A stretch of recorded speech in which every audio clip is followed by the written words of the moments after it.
ਤੁਸੀਂ ਜੁੜੇ ਹੋਏ ਹੋ ਪੰਜਾਬੀ ਰੇਡੀਓ ਯੂਐਸਏ ਦੇ ਨਾਲ। ਮੈਂ ਹਾਂ ਪ੍ਰਵੀਨ ਸ਼ਰਮਾ ਲੈ ਕੇ ਹਾਜ਼ਰ ਹਾਂ ਪ੍ਰੋਗਰਾਮ ਖਬਰ ਤੇ ਨਜ਼ਰ। ਖਬਰ ਤੇ ਨਜ਼ਰ ਪ੍ਰੋਗਰਾਮ ਦੇ ਵਿੱਚ ਕੀ ਅਹਿਮ ਤੇ ਕਈ ਖਾਸ ਖਬਰਾਂ ਨੂੰ ਲੈ ਕੇ ਚਰਚਾ ਕਰਨ ਦੇ ਲਈ ਜੁੜ ਚੁੱਕੇ ਨੇ ਪੰਜਾਬ ਤੋਂ ਸੀਨੀਅਰ ਪੱਤਰਕਾਰ ਦੀਪਕ ਸ਼ਰਮਾ ਚਨਾਰਥਲ ਜੀ। ਸ਼ਰਮਾ ਸਤਿ ਸ਼੍ਰੀ ਅਕਾਲ, ਸਵਾਗਤ ਹੈ ਜੀ ਪੰਜਾਬੀ ਰੇਡੀਓ ਯੂਐਸਏ ਤੇ।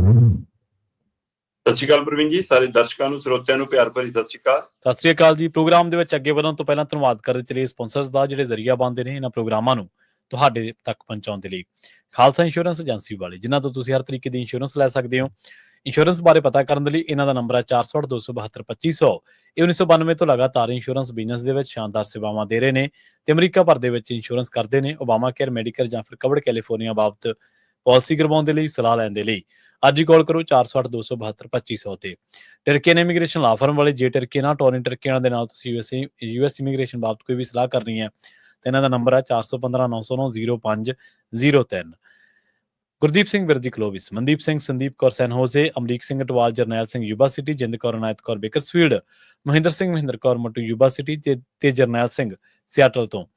ਇਹਨਾਂ ਸਾਰੇ ਹੀ ਸਪਾਂਸਰਸ ਦਾ ਬਹੁਤ ਬਹੁਤ ਧੰਨਵਾਦ। ਤੇ ਜੇਕਰ ਤੁਸੀਂ ਵੀ ਪੰਜਾਬੀ ਰੇਡੀਓ ਯੂਐਸਏ ਦੇ ਇਹਨਾਂ ਪ੍ਰੋਗਰਾਮਾਂ ਨੂੰ ਸਪਾਂਸਰ ਕਰਨਾ ਚਾਹੁੰਦੇ ਹੋ ਤਾਂ ਸਟੂਡੀਓ ਦਾ ਨੰਬਰ ਹੈ 408-272-5200। ਅੱਜ ਦਾ ਇਹ ਖਬਰ ਤੇ ਨਜ਼ਰ ਪ੍ਰੋਗਰਾਮ ਸਾਲ 2025 ਦੀ 16 ਅਪ੍ਰੈਲ ਦਾ ਪ੍ਰੋਗਰਾਮ ਹੈ ਤੇ ਦਿਨ ਅੱਜ ਬੁੱਧਵਾਰ ਹੈ। ਖਬਰਾਂ ਦੀ ਸ਼ੁਰੂਆਤ ਕਰੀਏ ਸ਼ਰਮਾ ਜੀ ਇੱਕ ਅਜਿਹੇ ਮਸਲੇ ਤੋਂ, ਜਿਸ ਮਸਲੇ ਦੀ ਯਾਦ ਸਾਡੀਆਂ ਪੰਥਕ ਧਿਰਾਂ ਨੂੰ ਬਹੁਤ ਟਾਈਮ ਬਾਅਦ ਆਈ ਹੈ। ਹਾਲਾਂਕਿ ਸਮੇਂ ਦਰ ਸਮੇਂ ਉਹ ਇਸ ਮਸਲੇ ਤੇ ਐਕਟਿਵ ਦਿਖਾਈ ਦਿੰਦੇ ਰਹੇ, ਪਰ ਇਸ ਮਸਲੇ ਤੇ ਉਹ ਕੋਈ ਰਿਜ਼ਲਟ ਕੱਢ ਕੇ ਸੰਗਤ ਨੂੰ, ਲੋਕਾਂ ਨੂੰ, ਪੰਜਾਬ ਨੂੰ ਦਿਖਾ ਨਹੀਂ ਸਕੇ।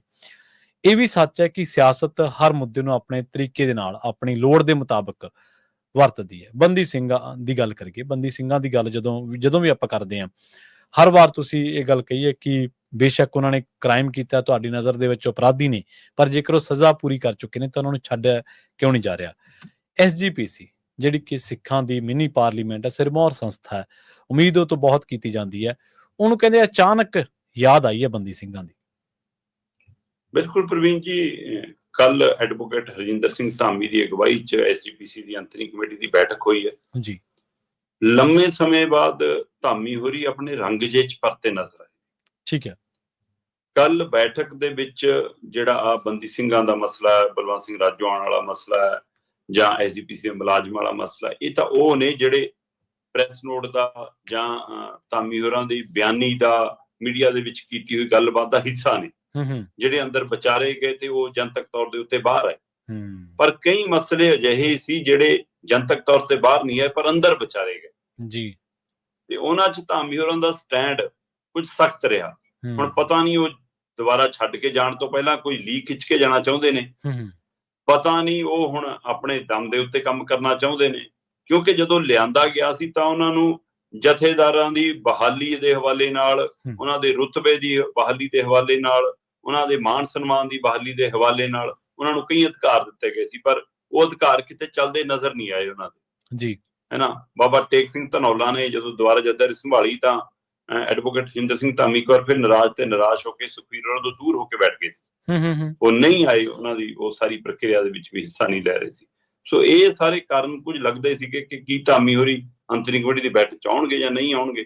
ਸੋ ਬੈਠਕ 'ਚ ਆਏ ਵੀ, ਬੈਠਕ ਦੀ ਅਗਵਾਈ ਵੀ ਕੀਤੀ। ਹਾਂ, ਦੋ ਨਾਮ ਸ਼੍ਰੀ ਅਕਾਲ ਤਖਤ ਸਾਹਿਬ ਦੀ ਜਥੇਦਾਰੀ ਲਈ ਬੜੇ ਜੱਦੋ-ਜਹਿਦ ਨਾਲ ਚੱਲੇ ਸੀ, ਉਹਨਾਂ ਤੱਕ ਪਹੁੰਚ ਬਾਰ-ਬਾਰ ਹੋ ਰਹੀ ਸੀ। ਇੱਕ ਰਾਤ ਪਹਿਲਾਂ ਤੱਕ ਵੀ ਇੱਕ ਸ਼ਖਸੀਅਤ ਨੂੰ ਮਨਾਇਆ ਜਾ ਰਿਹਾ ਸੀ, ਉਹ ਨਹੀਂ ਮੰਨੇ ਤੇ ਆਖਿਰ ਫਿਰ ਜਥੇਦਾਰਾਂ ਵਾਲੇ ਮਸਲੇ ਦੇ ਉੱਤੇ ਚਰਚਾ ਨਹੀਂ ਹੋਈ। ਤਾਂ ਆਉਂਦੇ ਦਿਨਾਂ 'ਚ ਹੋ ਸਕਦੀ ਹੈ। ਜਿਹੜੀ ਚਰਚਾ ਹੋਈ ਉਹ ਸੀ ਸ਼੍ਰੋਮਣੀ ਗੁਰਦੁਆਰਾ ਪ੍ਰਬੰਧਕ ਕਮੇਟੀ ਦੀ ਜ਼ਮੀਨਾਂ ਨੂੰ ਠੇਕੇ ਤੇ ਦੇਣ ਦਾ ਮਸਲਾ।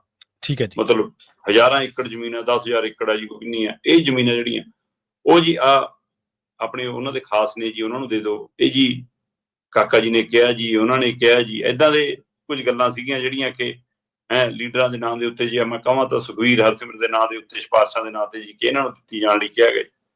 ਧਾਮੀ ਜੀ ਹੋਰੀ ਕਹਿੰਦੇ ਸਖਤ ਰੁਖ ਅਖਤਿਆਰ ਕਰਕੇ ਮੈਂ ਦੇਖਣਾ ਕਿਹਨੂੰ ਦੇਣੀ ਕਿਹਨੂੰ ਨਹੀਂ ਦੇਣੀ, ਪਰੇ ਹੋ ਕੇ ਬੈਠੋ। ਉਹ ਕਹਿੰਦੇ ਕਿ SGPC ਦੀ ਐਂ ਢਾਹ ਲੱਗੀ ਜਾਊਗੀ, ਕੋਈ ਮਤਲਬ ਨਹੀਂ। ਇੱਕ ਚਿੱਠੀ ਆ ਗਈ ਜੀ, ਇਹਨਾਂ ਨੂੰ ਲੋੜ ਹੈ ਜੀ, ਡੇਰੇ ਵਾਲਿਆਂ ਨੂੰ ਆਪਾਂ ਅੱਗੇ ਵੀ ਦਿੰਦੇ ਹਾਂ ਜੀ ਸਹਿਯੋਗ। ਕਿਹੜਾ ਸਹਿਯੋਗ? ਕਹਿੰਦੇ SGPC ਦੀ ਗੋਲ ਕਹਿੰਦੇ ਇਹਨਾਂ ਕੰਮਾਂ ਲਈ ਆ। ਅੱਛਾ, ਕੋਈ ਨਹੀਂ ਦੇਵਾਂਗੇ ਕਹਿੰਦੇ। ਚਲੋ ਕਹਿੰਦੇ ਆਪਣੇ ਮੁਲਾਜ਼ਮਾਂ ਦੀ ਕੱਢੋ ਫਾਈਲ, ਮੁਲਾਜ਼ਮਾਂ ਨੂੰ ਦਿਓ 4% ਮਹਿੰਗਾਈ ਭੱਤਾ। ਸੋ ਕਿਤੇ ਨਾ ਕਿਤੇ ਧਾਮੀ ਹੋਰਾਂ ਨੇ ਕੁਝ ਕੱਲ ਸਟੈਂਡ ਲਏ ਅੰਦਰ ਜੀ। ਇੱਥੋਂ ਤੱਕ ਕਿ ਜਿਹੜੇ ਉਹਨਾਂ ਤੇ ਹਾਵੀ ਰਹਿਣ ਦੀ ਕੋਸ਼ਿਸ਼ ਕਰਦੇ ਰਹੇ ਨੇ ਜਾਂ ਕਈ ਵਾਰ ਰਹੇ ਨੇ ਹਾਵੀ, ਕੱਲ ਉਹ ਵੀ ਸ਼ਾਂਤ ਤੇ ਉਹਨਾਂ ਨੇ। ਅੱਛਾ। ਫਿਰ ਉਸ ਤੋਂ ਬਾਅਦ ਉਹਨਾਂ ਨੇ ਗੱਲ ਖੋਲੀ ਬੰਦੀ ਸਿੰਘਾਂ ਦੀ ਰਿਹਾਈ। ਉਹ ਕਹਿੰਦੇ ਬੰਦੀ ਸਿੰਘਾਂ ਵਾਲੇ ਮਸਲੇ ਤੇ ਕਿੱਥੇ ਹੈ ਕੇਂਦਰ ਸਰਕਾਰ ਦੀ ਭੂਮਿਕਾ, ਜਿਹੜੀ ਦਾਅਵੇ ਵਾਅਦੇ ਕਰਦੀ ਰਹੀ ਕਈ ਵਾਰ, ਹੈ ਨਾ, ਬਕਾਇਦਾ ਤੌਰ ਤੇ ਨੋਟੀਫਿਕੇਸ਼ਨ ਵੀ ਤਿਆਰ ਹੋ ਗਏ, ਖਾਸ ਕਰ ਬਲਵੰਤ ਸਿੰਘ ਰਾਜੋਆਣ ਵਾਲੇ ਮਸਲੇ ਤੇ ਵੀ। ਹਾਂਜੀ ਹਾਂਜੀ। ਪਰ ਝਾਤ ਤਾਂ ਆਪਣੇ ਅੰਦਰ ਵੀ ਮਾਰਨ ਦੀ ਲੋੜ ਹੈ ਕਿ ਇੱਕ ਵਾਰ ਤੁਸੀਂ ਦਸਤਖਤੀ ਮੁਹਿੰਮ ਸ਼ੁਰੂ ਕੀਤੀ ਸੀ, ਉਹ ਦਸਤਖਤੀ ਮੁਹਿੰਮ ਚ ਲੱਖਾਂ ਦੇ ਦਸਤਖਤ ਹੋਏ, ਮੁੜ ਕੇ ਨਾ ਉਹ ਦਸਤਖਤ ਲੱਭੇ ਤੇ ਨਾ ਉਹ ਮੁਹਿੰਮ ਲੱਭੀ।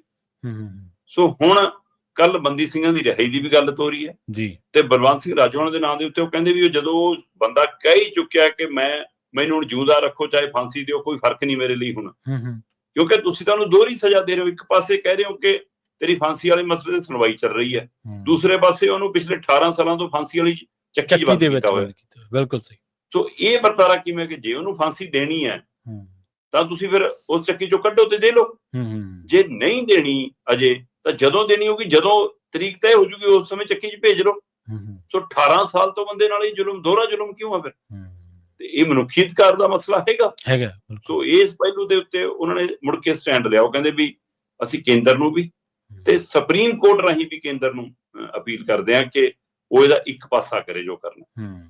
ਹੁਣ ਪਤਾ ਨਹੀਂ ਬੀਜੇਪੀ ਦੁਵਿਧਾ 'ਚ ਕਿ ਜੇ ਸਜ਼ਾ ਮਾਫ ਕਰਦੇ ਆ ਤਾਂ ਸਾਨੂੰ ਫਾਇਦਾ ਪੰਜਾਬ 'ਚ, ਜੇ ਸਜ਼ਾ ਮਾਫ ਨਹੀਂ ਕਰਦੇ ਫਾਂਸੀ ਦੇ ਦਿੰਦੇ ਆ ਤਾਂ ਸਾਨੂੰ ਫਾਇਦਾ ਹੈ, ਜੇ ਫਾਂਸੀ ਦਿੰਦੇ ਆ ਤਾਂ ਨੁਕਸਾਨ ਕਿੰਨਾ, ਜੇ ਫਾਂਸੀ ਨਹੀਂ ਦਿੰਦੇ ਤਾਂ, ਕਿਉਂਕਿ ਇਹ ਰਾਜਨੀਤਿਕ ਧਿਰਾਂ ਹਰ ਗੱਲ ਨੂੰ ਫਾਇਦਾ ਤੇ ਨੁਕਸਾਨ ਨੂੰ ਵੋਟਾਂ ਨਾਲ ਜੋੜ ਕੇ ਦੇਖਦੇ ਆ, ਉਹ ਤੋਂ ਅੱਗੇ ਤਾਂ ਦਿਮਾਗ ਜਾਂਦਾ ਨਹੀਂ, ਉਹ ਤੋਂ ਅੱਗੇ ਤਾਂ ਇਹਨਾਂ ਦੀ ਦ੍ਰਿਸ਼ਟੀ ਜਾਂਦੀ ਨਹੀਂ।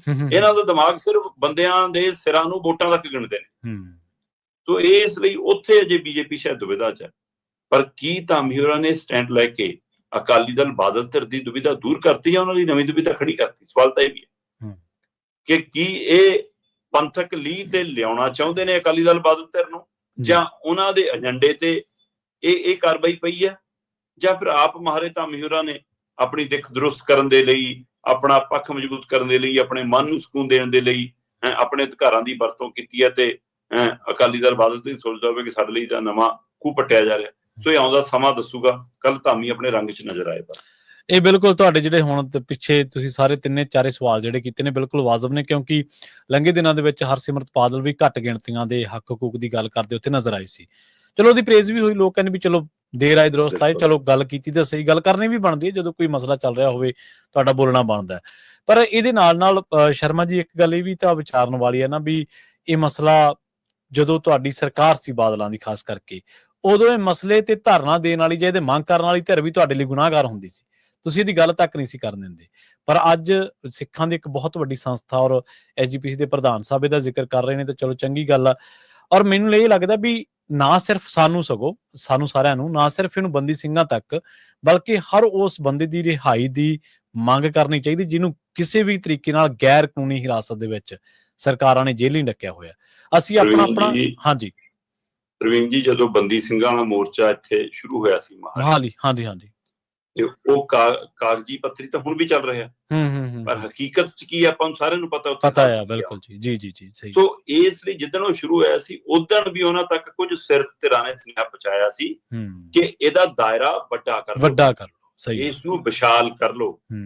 ਭਾਰਤ ਦੀ ਸਰਕਾਰ ਵੱਖੋ-ਵੱਖ ਘੱਟ ਗਿਣਤੀਆਂ ਦੇ ਮਾਮਲੇ 'ਚ ਔਰ ਵੱਖੋ-ਵੱਖ ਸਮਾਜਿਕ ਕਾਰਕੁਨਾਂ ਦੇ ਮਾਮਲੇ 'ਚ ਜਿਹੋ ਜਿਹਾ ਰੁਖ ਅਖਤਿਆਰ ਕਰੀ ਬੈਠੀ ਹੈ, ਤੁਸੀਂ ਉਹ ਨਾ ਸਾਰਿਆਂ ਲਈ ਇਹ ਬੂਹਾ ਖੋਲੋ, ਤੁਹਾਡੀ ਲੜਾਈ ਮੁਲਕ ਦੀ ਲੜਾਈ ਬਣ ਜੂਗੀ। ਇਸ ਨੂੰ ਉਹ ਰੂਪ ਦਿਓ। ਜਦੋਂ ਅਸੀਂ ਇਕੱਲੇ ਇੱਕ ਧਰਮ ਤੱਕ, ਕੁਝ ਵਿਅਕਤੀਆਂ ਤੱਕ ਸੀਮਤ ਕਰਦੇ ਹਾਂ ਤਾਂ ਕੇਂਦਰ ਨੂੰ ਭੰਡਣ ਨੂੰ ਹੋਰ ਮੌਕਾ ਮਿਲ ਜਾਂਦਾ, ਉਹ ਤਾਂ ਪਹਿਲਾਂ ਹੀ ਤਿਆਰੀ ਕਰੀ ਬੈਠੇ ਨੇ। ਹਾਂਜੀ ਬਿਲਕੁਲ। ਤੋ ਇਸ ਲਈ ਸਾਡੀਆਂ ਲੜਨ ਵਾਲੀਆਂ ਧਿਰਾਂ ਵੀ ਨਾ ਇਸ ਚੱਕਰ 'ਚ ਰਹਿੰਦੀਆਂ ਨੇ ਕਿ ਮੈਕ ਤੇ ਸਟੇਜ ਸਾਡੇ ਕੋਲੇ ਰਹੇ, ਹਾਂਜੀ ਬਸ ਉਹ ਚੱਕਰ ਦੇ ਵਿੱਚ ਫਿਰ ਉਹ ਲੜਾਈ ਦਾ ਦਾਇਰਾ ਵਿਸ਼ਾਲ ਨਹੀਂ ਕਰ ਪਾਉਂਦੀਆਂ। ਇਸ ਲਈ ਅਜੇ ਵੀ ਐਸਜੀਪੀਸੀ ਵੀ ਜੇਕਰ ਇਸ ਦਾਇਰੇ ਨੂੰ ਇਸ ਪੱਧਰ ਤੇ ਲਿਆਵੇ ਤਾਂ ਮੈਨੂੰ ਲੱਗਦਾ ਲੜਾਈ ਭਾਰਤ ਦੇ ਪੱਧਰ ਤੇ ਹੋ ਸਕਦੀ ਹੈ ਇਸ ਮੁੱਦੇ ਤੇ। ਨਾ ਸਿਰਫ ਐਸਜੀਪੀਸੀ ਬਲਕਿ ਖੱਬੀਆਂ ਪੱਖੀ ਧਿਰਾਂ ਜਿਹੜੀਆਂ ਅਰਬਨ ਨਕਸਲਾਂ ਦੀ ਰਿਹਾਈ ਦੇ ਲਈ ਜਦੋਜਹਿਦ ਕਰਦੀਆਂ ਨੇ, ਸਮਾਜਿਕ ਕਾਰਕੁਨਾਂ, ਪੱਤਰਕਾਰਾਂ ਦੀ ਰਿਹਾਈ ਦੇ ਲਈ ਜਦੋਜਹਿਦ ਕਰ ਰਹੀਆਂ ਨੇ, ਕਿਉਂ ਨਹੀਂ ਇੱਕ ਸਾਂਝਾ ਮੰਚ ਤਿਆਰ ਕਰਦੀਆਂ? ਕਿਉਂ ਨਹੀਂ ਸਰਕਾਰਾਂ ਤੇ ਅਸਲ 'ਚ ਪ੍ਰਵੀਨ ਜੀ ਖੱਬੀਆਂ ਧਿਰਾਂ ਦੀ ਇੱਕ ਦਿੱਕਤ ਬਹੁਤ ਹੈ, ਉਹਨਾਂ ਨੂੰ ਆਪਣੇ ਸੱਭਿਆਚਾਰ 'ਚੋਂ, ਆਪਣੇ ਵਿਰਸੇ 'ਚੋਂ ਤਾਂ ਕੋਈ ਉਦਾਹਰਨ ਨਹੀਂ ਲੱਭਦੀ। ਉਹ ਤਾਂ ਉਹ ਲੱਭਣ ਲਈ ਵੀ 7-8 ਸਮੁੰਦਰ ਪਾਰ ਜਾਂਦੇ ਨੇ, ਹਨਾ, ਉਹ ਤੋਂ ਪੂਰਾ ਖੜਦੇ ਨਹੀਂ ਰਸ਼ੀਆ ਜੇ ਉਹਦੀਆਂ ਉਦਾਹਰਨਾਂ ਦੇਣ ਤੋਂ। ਕਿ ਆਪਣੇ ਧਰਾਤਲ ਤੇ ਇੰਨਾ ਕੁਝ ਪਿਆ ਉਹਦੇ ਹਵਾਲੇ ਨਾਲ ਤਾਂ ਬਿਲਕੁਲ। ਸੋ ਇਸ ਲਈ ਉਹ ਲੋਕਾਂ ਤੋਂ ਪਹਿਲਾਂ ਹੀ ਟੁੱਟੇ ਰਹਿੰਦੇ ਨੇ। ਜੀ ਜੀ ਸਹੀ। ਉਹ ਜੁੜਨਾ ਹੀ ਨਹੀਂ ਚਾਹੁੰਦੇ ਉਸ ਕਨੈਕਸ਼ਨ ਨਾਲ। ਉਹ ਇਸ ਲਈ ਉਹਨਾਂ ਦਾ ਆਪਣਾ ਹੀ ਰੰਗ ਹੈ, ਉਹ ਰੰਗ ਚੱਲੀ ਜਾਂਦਾ ਉਹਨਾਂ ਦਾ। ਜੀ ਜੀ। ਅਗਲੀ ਗੱਲ ਕਰੀਏ ਪੰਜਾਬ ਦੀ ਸਿਆਸਤ ਦੀ। ਸ਼ਰਮਾ ਜੀ ਕਹਿੰਦੇ ਪ੍ਰਤਾਪ ਸਿੰਘ ਬਾਜਵਾ ਨੂੰ ਰਾਹਤ ਹੈ ਤੇ ਸੁਖਬੀਰ ਦੀ ਕੋਈ ਸ਼ਿਕਾਇਤ ਆਪਣੀ ਹੈ ਜੀ। ਠੀਕ ਹੈ ਜੀ, ਜੇ ਤੁਸੀਂ ਪਰਚਾ ਰੱਦ ਕਰਾਉਣੇ ਜਾਣਾ ਸੀ, ਜੇ ਤੁਸੀਂ ਥਾਣੇ 'ਚ ਜਾ ਕੇ ਪੇਸ਼ ਹੋਣਾ ਸੀ, ਫਿਰ ਤਾਂ ਤੁਹਾਡੇ ਲਈ ਰਾਹਤ ਹੀ ਹੈ। ਜੀ ਜੀ।